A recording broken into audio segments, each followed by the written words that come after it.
Vojislav Pupovac, pripadnik vojske Srpske Krajine, mobiliziran i evidentiran kao pripadnik jedinice 9305-51, sudjeluje u ratnim aktivnostima na okupiranom području oko Benkovca. Ostao je tamo do pada Krajine 95. godine. Zadužio je pušku koja je evidentna u registru krajiških boraca, puška broj 421035. Mladen Pupovac bio je vodnik prve klase jedinice 9035/94, te od ožujka 93. godine nije više bio samo pripadnik vojske, nego je bio Alfa centar kod Bruške u zaleđu Benkovca pod zapovjednikom zloglasnog kapetana Dragana.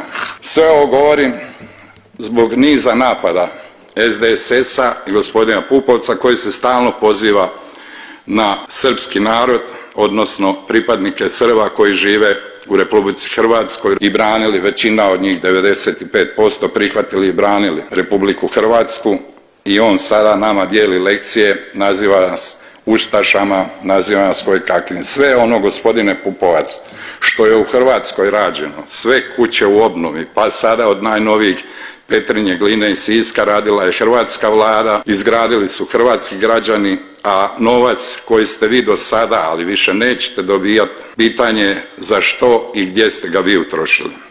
Toliko vam smeta Thompsonove pjesme, a ne smeta vam 2023. godine gdje ste vi preko svojih srpskih Novosti pozivali na manifestaciju selo Tromeđe koja se odvija u Strmici pored Knina. Rodni Kninu, stari srpski grade, što u tebi sada ustaše rade? Pa ako građane Knina 23. godine nazivate ustašama, njima je jedino preostalo da vam odgovore da su za dom spremni. Ali bitno je da ste vi iskomentirali u svim mogućim medijima i Thompsona i Čavoglave i za dom spremni. Pa vam ja s ovog mjesta poručujem.